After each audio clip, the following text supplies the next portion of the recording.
Dinamani March 19 அனைவருக்கும் உகாதி திருநாள் வாழ்த்துக்கள். இது என்னன்னா, நமக்கு எப்படி ஏப்ரல் 14 தமிழ் வருட பிறப்பா இருக்கோ, கன்னட மக்களுக்கும் தெலுங்கு மக்களுக்கும் ஏற்படுற அது வருஷத்துல கேலண்டர்ல முதல் நாள் வருட பிறப்பு. தெலுங்கு வருட பிறப்பு, கன்னடா வருட பிறப்புன்னு சொல்லுவாங்க. அதான் உகாதி திருநாள். ஸோ இன்னைக்கு அந்த நாளோட ஒரு நல்ல நாளோட இன்னைக்கு எல்லாத்தையுமே ஆரம்பிக்கும். இன்னைக்கு நம்ம பார்க்க போகிறது ராஜ்யசபா மெம்பர்ஸில் ஒரு 50 பேர் ரிட்டையர் ஆகுறாங்க மீன்ஸ் அது வந்து ஒரு கண்டினியூ பாடி, பர்மனன்ட் பாடி. அதுலேருந்து ரிட்டையர் ஆவாங்க. ஒன்றுக்கு அதாவது 3%, 3ல் ஒரு பங்கு வந்து 2 வருஷத்துக்கு ஒரு தடவை அது வந்து ரிட்டையர் ஆவாங்க. அதை பார்க்க போகிறோம். அன்எம்ப்ளாய்மெண்ட்டு 40%க்கு மேலே இருக்குது அப்படின்னு சொல்லிட்டு ஒரு கருத்து கணிப்பு வெளில வந்திருக்கு. அன்எம்ப்ளாய்மெண்ட் எந்தெந்த டைப்லாம் அன்எம்ப்ளாய்மெண்ட் இருக்குது இந்தியாவில், அதை கலைக்கிறதுக்கு என்னென்னலாம் பண்ணணும், நம்ம எந்த அளவுக்கு ஸ்கில்லை டெவலப் பண்ணணும் அப்படிங்கிறதே அதுலேயும் பார்க்க போகிறோம். அதில் கவர்மெண்டோட ரோல் என்ன, இண்டிவிஜுவல் ரோல் என்ன, சொசைட்டியோட ரோல் என்ன அப்படின்னு பார்ப்போம். ஸோ இதே மாதிரி இம்பார்ட்டன்ட் நியூஸ் இது தான் இருக்குது எக்ஸாம் பாயிண்ட் ஆஃப் வியூவில். வாங்க பார்ப்போம். 33,660 கோடி ரூபாயில் பாரத தொழில் மேம்பாட்டு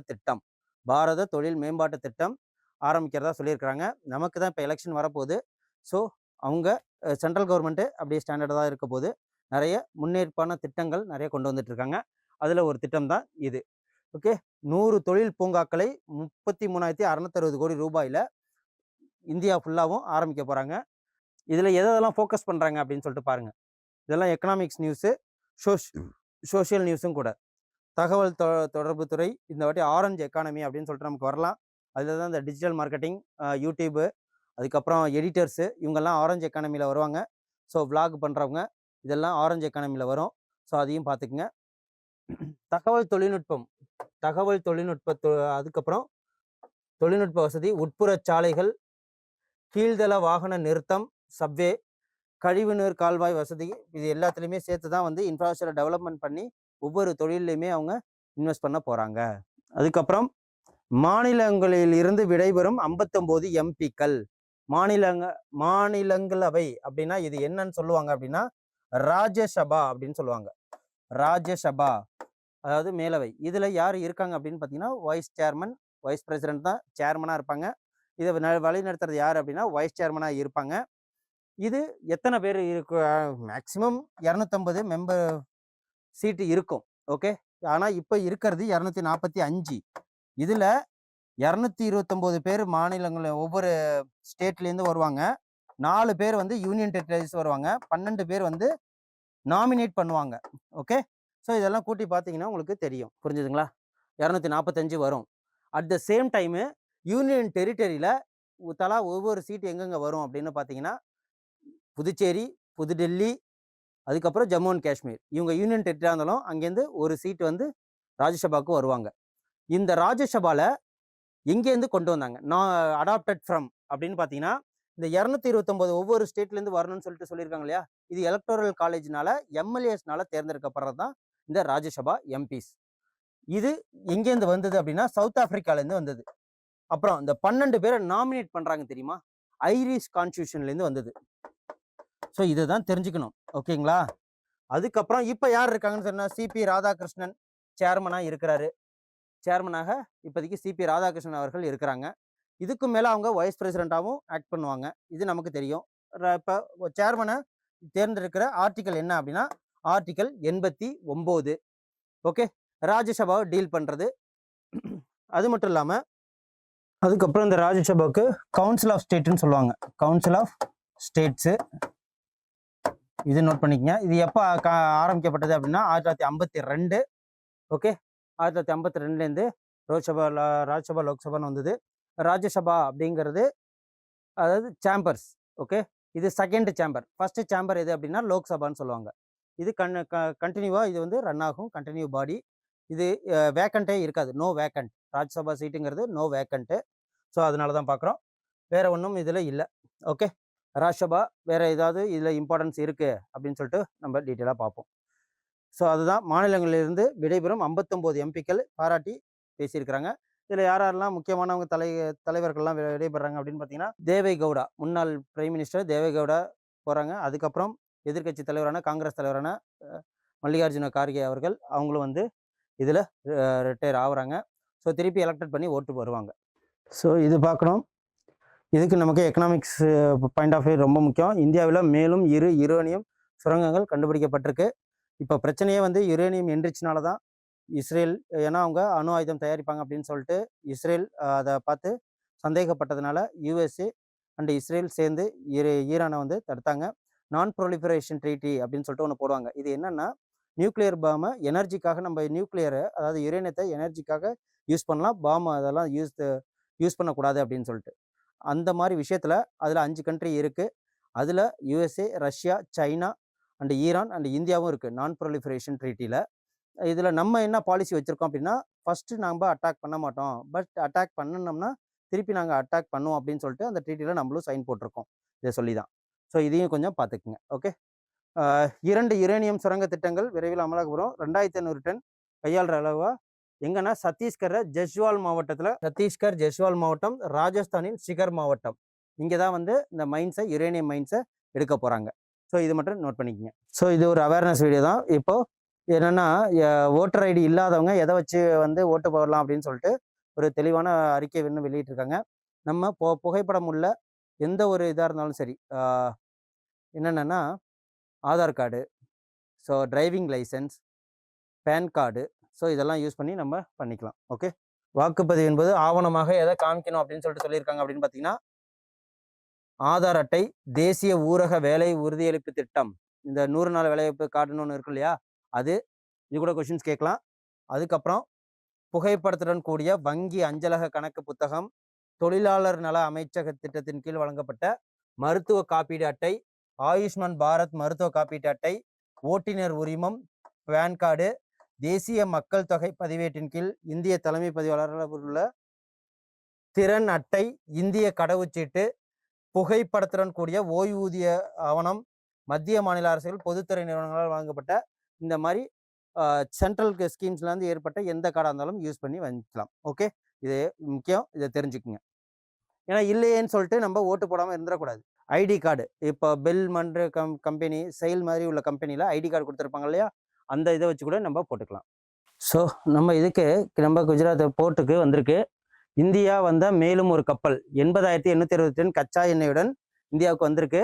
இந்த கப்பலோட பேர் என்ன அப்படின்னு பார்த்தோம்னா, நேற்று பார்த்தோம், நந்தாதேவிங்கிற கப்பல் நம்ம துறைமுகத்துக்கு, கேந்திரா துறைமுகத்துக்கு, குஜராத்துக்கு வந்துடுது.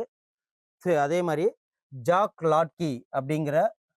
லாட்கி என்ற இந்திய கொடி பொருந்திய இந்த கப்பல் ஐக்கிய அரபு அமீரகத்தின் ஃபுஜைரா துறைமுகத்திலேருந்து இது வந்து இந்த கச்சா எண்ணெய் வந்திருக்கு குஜராத்தில் முந்திரா துறைமுகத்துக்கு. ஓகே. மொத்தம் இப்போ 3 கப்பல் நமக்கு வந்திருக்கு. ஓகே. ஸோ எண்ணெய் ஏற்றி வந்திருக்கு. அது மட்டும் இல்லாமல் இந்த 2 கப்பலும் சுமார் 92,000. அதுக்கப்புறம் ஏத்தன்ஸ் ஷெங்லாங் கப்பல் நிறுவனத்துக்கு சொந்தமான லைபீரியா கொடி பொருந்திய ஷெங்லாங் சூஸ்மேக்ஸ் என்ற கப்பலும் சவுதி அரேபியாவிலேருந்து இங்கே வந்திருக்கு. ஓகே. அதுக்கப்புறம் ஸ்போர்ட்ஸ் நியூஸு. வேர்ல்டு ஃபுல்லாக அதிகமான ஒரு விளையாட்டை பார்க்குற ரசிகர்கள் எதுக்கு இருக்காங்க அப்படின்னு பார்த்தீங்கன்னா, கிரிக்கெட்டுக்கு கிடையாது, ஃபுட்பாலுக்கு தான். வேர்ல்டு ஃபுல்லாக அதுக்கு தான் வந்து ஃபுட்பாலுக்கு தான் ஆடியன்ஸ் அதிகம். ஸோ அதே மாதிரி அதுக்கு அடுத்தது எதுக்குன்னா டென்னிஸு, அதுக்கப்புறம் ரக்பின்னு சொல்லுவாங்க யூஎஸ்ஏல நடக்கிற இதுக்கு, அதுக்கப்புறம் தான் கிரிக்கெட். ஓகே. ஸோ அந்த விதத்தில் இந்த காலிறுதி போட்டியில் ஃபிஃபாவை ரொம்ப ஃபேமஸாக பேசுவாங்க. அட் த சேம் டைம் அதை விட இது சாம்பியன்ஸ் லீக் அப்படின்னு சொல்லிட்டு நடக்கும். இது அந்த ஒவ்வொரு கிளப்புக்கு இடையில நடக்கிறது, அதுதான் இது. இப்போ இதில் யாருன்னா நடப்பு சாம்பியன் பாரிஸ் செயின்ட் ஜெர்மியன், அப்புறம் ரியல் மேட்ரிட், அப்புறம் அர்சனல், இதெல்லாம் வந்து ஃபுட்பால் கிளப்பு. ஓகே. இதெல்லாம் ஃபுட்பால் கிளப்பு. ஸோ இதன் மூலயமா தான் நடக்குது. அதுக்கப்புறம் பேட்மிண்டன் போட்டி. எப்படி இந்த பேட்மிண்டன் போட்டி ஃபேமஸ் ஆனுச்சோ, பிவி சிந்துனாலையும் சாய்னா நேவாலாலையும் ஃபேமஸ் ஆனுச்சோ, அந்த பேட்மிண்டன் போட்டி தாமஸ் மற்றும் உபர் கோப்பை தரவரிசையில் 8வது இடத்தில் இந்தியா இருக்கு. ஓகே. இந்த பேட்மிண்டனில் டென்மார்க்கின் ஹர்சனேஸ் நகரில் நடைபெற்ற இந்த தாமஸ் மற்றும் உபர் கோப்பை பேட்மிண்டன் போட்டி முடிஞ்சதின் தருவாயில் இந்தியா வந்து இந்த குரூப் ஏ பிரிவில் 8வது இடத்துல இருக்கு. ஸோ இதையும் நோட் பண்ணிக்கங்க. ஸோ இதில் தவறிழைக்கும் நேட்டோ நாடுகள் அப்படின்னு சொல்லியிருக்காங்க. அது நேட்டோ அப்படின்னா என்ன அப்படின்னா, நார்த் அட்லாண்டிக் ட்ரீட்டி ஆர்கனைசேஷன். இது ஒரு மிலிட்ரி. ஓகேவா. இதில் எத்தனை பேர் மெம்பர், ஹெட் குவார்ட்டர்ஸ் எங்கே இருக்குது அப்படின்னு பார்த்தீங்கன்னா, புருசெல்ஸ் அப்படிங்கிற நாட்டில் இருக்கு. இதையும் நோட் பண்ணிக்கங்க. இதில் எத்தனை பேர் மெம்பராக இருக்காங்க அப்படின்னு பார்த்தீங்கன்னா 31 கண்ட்ரிஸ் இதில் வந்து மெம்பராக இருக்காங்க. இதில் இந்தியாவும் இருக்கு. இங்கே இருக்கிற மிலிட்ரி எல்லாம் அந்த 31 நாட்டில் இருக்கிற மிலிட்ரி மெம்பர்ஸ் எல்லாம் சேர்ந்து நேட்டோ அட்லாண்டிக் ட்ரீட்டி ஆர்கனைசேஷனில் இருப்பாங்க. இவங்க இந்த இதில் யாரெல்லாம் வந்து யூஎன் சம்மந்தப்பட்ட நாடுகளில் யாரெல்லாம் வந்து உதவிகள் தேவைப்படுச்சுன்னா அங்கே போய் பண்ணுவாங்க. அதான் இது. ஸோ இவங்கெல்லாம் இந்த வாட்டி இருக்கிற இந்த வார பிரச்சனையில் தலையிடல அப்படின்னு சொல்லிட்டு சொல்கிறாங்க. ஸோ இதுதான் இந்தியாவில் 40% பட்டதாரி இளைஞர்களுக்கு வேலையே இல்லை. இது மிகப்பெரிய ஷாக்கான விஷயம். நம்ம கிட்டத்தட்ட எத்தனை பில்லியன் மக்கள் இருக்கோம். ஸோ அப்படிங்கிறப்போ 145 கோடி மக்கள் இருக்கோம். வேர்ல்டுலேயே மக்கள் தொகையில் ஃபர்ஸ்ட் இடத்துல நம்ம இந்தியா இருக்கு. அதில் பாருங்க 40% பேர் வேலை இல்லாமல் இருக்கிறாங்க. இத்தனைக்கும் டிகிரி 2004லேருந்து டிகிரி அதிகமாக வச்சிருக்கிற நாடு இந்தியா தான். ஸோ இதில் இத்தனை பேர் வேலை இல்லாமல் இருக்காங்க. 20 முதல் 29 வயதுக்கு உட்பட்ட 6.3 கோடி பேர், 3 கோடி பட்டதாரிகள், சுமார் 1.1 கோடி பேர் வேலை இல்லாமல் இருக்கிறாங்க. ஓகேவா? 25 வயசு வரைக்கும் வேலை இல்லாமல் இருக்காங்க. இது டைப்ஸ் ஆஃப் அன்எம்ப்ளாய்மெண்ட்னு சொல்லலாம். என்னென்னா டிஸ்கைஸ்டு அன்எம்ப்ளாய்மெண்ட் அப்படின்னு சொல்லுவாங்க. டிஸ்கைஸ்டு அன்எம்ப்ளாய்மெண்ட் அப்படின்னா ஸோ எப்படின்னா ஒரு இடத்துக்கு ஒரு பொருளை ப்ரொடியூஸ் பண்ண ஒரு ஆள் தேவை. அதில் 10 பேர் வேலை பார்க்குங்கிறது டிஸ்கைஸ்டு அன்எம்ப்ளாய்மெண்ட். அது வந்து எங்கே இருப்பாங்க அப்படின்னு பார்த்தீங்கன்னா அவங்க அக்ரிகல்ச்சர் இது மாரிலாம் பண்ணுவாங்க. அதுக்கப்புறம் டிஸ்கைஸ்டு அன்எம்ப்ளாய்மெண்ட்னா ஸ்ட்ரக்சரல் எம்ப்ளாய்மெண்ட். ஸ்ட்ரக்சரல் அன்எம்ப்ளாய்மெண்ட் அப்படின்னு சொல்லிட்டு அது ஒன்று இருக்குது. அந்த ஸ்ட்ரக்சரல் அன்எம்ப்ளாய்மெண்ட்டு. அதுக்கப்புறம் சீசனல் அன்எம்ப்ளாய்மெண்ட். இது எல்லாருக்குமே தெரியும். சீசனல் அன்எம்ப்ளாய்மெண்ட்டுங்கிறது இப்போ மழை அறுவடை போன்ற காலங்களில், அதுக்கப்புறம் வந்து இந்த தீபாவளி டயத்தில் வெடிலாம் விற்பாங்க, மற்ற ஸ்வீட்ஸ்லாம் விற்பாங்க. அதுக்கப்புறம் வந்து இந்த பொங்கல் டயத்தில் கரும்பு விற்கிறது, இந்த வாழைத்தார் விற்கிறது, இதெல்லாம் வந்து சீசனலாக நடக்கிற எம்ப்ளாய்மெண்ட்ஸு. அந்த சீசனல் அன்எம்ப்ளாய்மெண்ட் அப்படின்னா என்ன அப்படின்னா, இங்கே மழை காலங்களில் நமக்கு விவசாயிகளுக்கு வேலை இருக்காது. அவங்க என்ன பண்ணுவாங்க, புலம்பெயர்ந்து சிட்டியில் போயிட்டு ஏதாவது ஒரு லேபர் ஒர்க் பண்ணுவாங்க. இதுதான். அப்படி இல்லை அப்படின்னா வேலை செய்யாமல் வீட்டில் உட்காந்துருப்பாங்க. இது சீசனல் அன்எம்ப்ளாய்மெண்ட் அப்படின்னு சொல்லிட்டு சொல்லுவாங்க. இது எங்கெல்லாம் நடக்குன்னா டூரிசமில் நடக்கும். ஸோ ஏதோ ஒரு ஃபெஸ்டிவல் வந்தால் அங்கே இருக்கும், ஃபெஸ்டிவல் இல்லை. இப்போ ஊட்டி, கொடைக்கானல் போன்ற இடங்களில் வெயில் காலம் வந்து அங்கெல்லாம் வந்து நல்ல இதாக இருக்கும். மழை காலங்கள், குளிர்காலங்களில் அங்கே வேலை வாய்ப்பே இருக்காது. இதெல்லாம் தான் சீசனல் அன்எம்ப்ளாய்மெண்ட்னு சொல்லுவாங்க. அதுக்கப்புறம் ஸ்ட்ரக்சரல் அன்எம்ப்ளாய்மெண்ட்டு. இது என்னன்னா ஸ்ட்ரக்சரல் அன்எம்ப்ளாய்மெண்ட்டுங்கிறது ஸ்கில் ஓரியன்டாக பிரச்சனைகள் வரும். ஒரு பட்டதாரி ஒரு கோல் மைனில் ஒர்க் பண்ணுறது, அக்ரிகல்ச்சரில் ஒர்க் பண்ணுறது. ஸோ ஒரு எப்படின்னா மூளைக்கு வேலை கொடுக்காம அந்த ஒரு டிகிரி ஹோல்டர் அந்த வேலையை பார்க்குறதுங்கிறது ஸ்ட்ரக்சரல் அன்எம்ப்ளாய்மெண்ட். அதுக்கப்புறம் டெக்னிக்கல் அன்எம்ப்ளாய்மெண்ட்னு ஒன்று இருக்குது, புதுசாக வந்திருக்கு. இது என்ன டெக்னிக்கல் அன்எம்ப்ளாய்மெண்ட்னா, இப்போ சாஃப்ட்வேரில் கேபிஓ, பிபிஓ போன்ற இந்த டெக்னிக்கல் இதில் ஒர்க் பண்ணும்போது அவங்கள தன்னை அப்டேட் பண்ணாமல் இருந்தால் அவங்களுக்கு வேலை போகும். ஸோ இது டெக்னிக்கல் அன்எம்ப்ளாய்மெண்ட் அப்படின்னு சொல்லுவாங்க. ஸ்கில் இருக்காது. இப்போ என்னென்னா பிசிஏ முடிச்சிருப்பாங்க, இல்லைனா வந்து கம்ப்யூட்டர் சயின்ஸ் முடிச்சிருப்பாங்க. ஆனால் கம்ப்யூட்டர் பற்றின கோடிங் நாலேஜ் இருக்காது, டெக்னிக்கல் நாலேஜ் இருக்காது, ஹார்ட்வேர் நாலேஜ் இருக்காது, சாஃப்ட்வேர் நாலேஜ் இருக்காது. ஸோ அவங்களுக்கு வேலை கிடைக்காது. இதுதான் வந்து டெக்னிக்கல் அன்எம்ப்ளாய்மெண்ட் அப்படிங்கிறது. அதுக்கப்புறம் சைக்கிளிக்கல் அன்எம்ப்ளாய்மெண்ட்டு, ஃப்ரிக்ஷனல் அன்எம்ப்ளாய்மெண்ட். இது என்ன?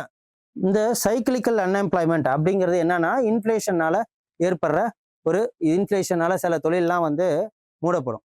ஸோ இந்த போர் காலங்களில் சில பொருள், இப்போ எல்பிஜி சிலிண்டர் கிடைக்கல அப்படிங்கிறனால ஹோட்டலில் எல்லாம் மூடி இருக்கு. அந்த ஹோட்டல் இருக்கிறப்போ என்ன நடக்கும், ஹோட்டல்ஸில் வேலை பார்க்குறவங்கலாம் வந்து வேலை இல்லாமல் அது ஒரு வாரமாக இருக்க போது, ஒரு மாதமாக இருக்க போது. இதுதான் சைக்கிளிக்கல் அன்எம்ப்ளாய்மெண்ட்.